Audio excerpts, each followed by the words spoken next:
Mi nombre es Edel Sato, soy estudiante de licenciatura en matemáticas de la Universidad Nacional de Distancia. El tema a tratar es la historia de las matemáticas, para lo cual mi invitado es el profesor de matemáticas Martín Calambás. Bienvenido, profesor. Mucho gusto. Según sus conocimientos, ¿cómo cree usted que es la historia de las matemáticas? La historia de las matemáticas está íntimamente ligada a la historia de la humanidad. El inicio data posiblemente de los tiempos remotos cuando el hombre empezó a usar instrumentos para obtener los medios para sobrevivir. Entonces, ¿cómo surgen las matemáticas y cómo ha sido su evolución? Según prestigiosos antropólogos, se distinguen cuatro periodos que son: primero, el nacimiento de las matemáticas como tal; segundo, la matemática elemental; tercero, la matemática de magnitudes y variables; y cuarto, la matemática actual, que es la matemática contemporánea.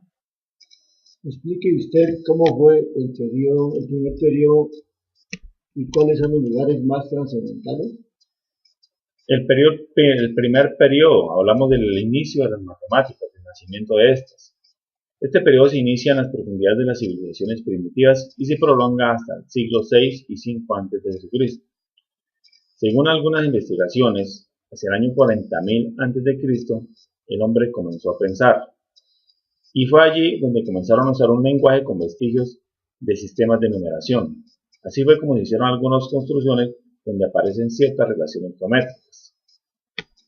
Cada civilización desarrolla un sistema de números, independientemente de su situación geográfica y de la época. Tenemos, por ejemplo, que desde el tercer milenio antes de Cristo, los griegos usaron un sistema decimal de números utilizando jeroglíficos, y de esa manera tuvieron un avance en sus civilizaciones.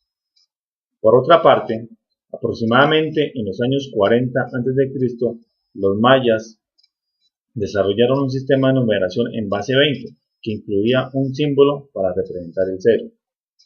¿Cuál fue el periodo de la matemática elemental? ¿Qué siglos se desarrollaron y qué personajes tuvieron relevancia en este periodo?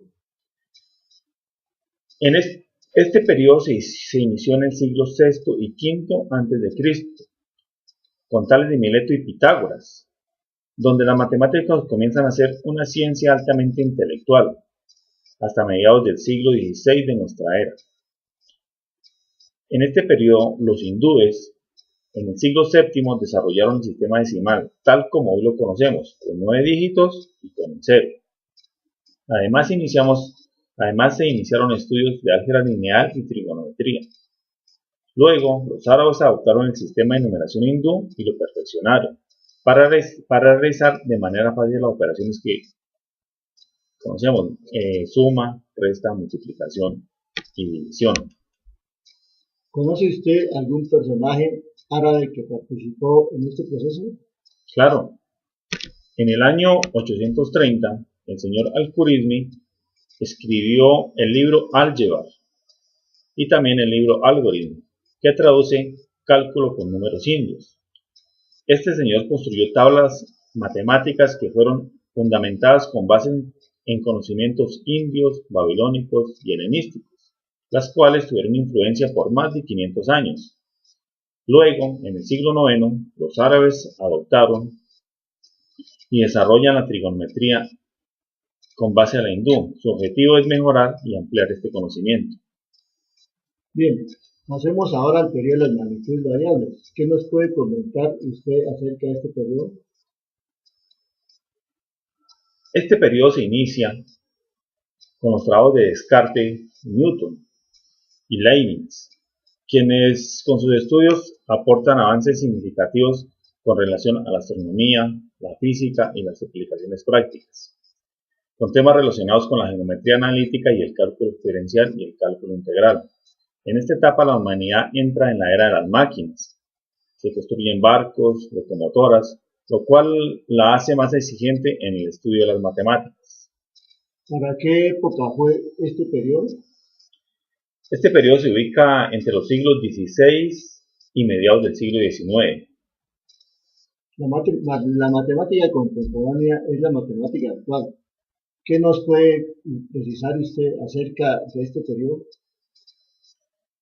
A ver, En esta época se maneja una matemática altamente científica que se desarrolla con la ayuda de tecnología, es decir, con la aplicación de programas computarizados. Pues el ser humano sin esta herramienta no hubiese podido avanzar en este campo, que lo hemos reflejado en el avance de las matemáticas, lo hemos reflejado en el avance científico, en el tecnológico, como por ejemplo las telecomunicaciones, la conquista espacial, los avances en medicina, entre otros. Eso sería. Muchas gracias, profesor. A usted para servirle.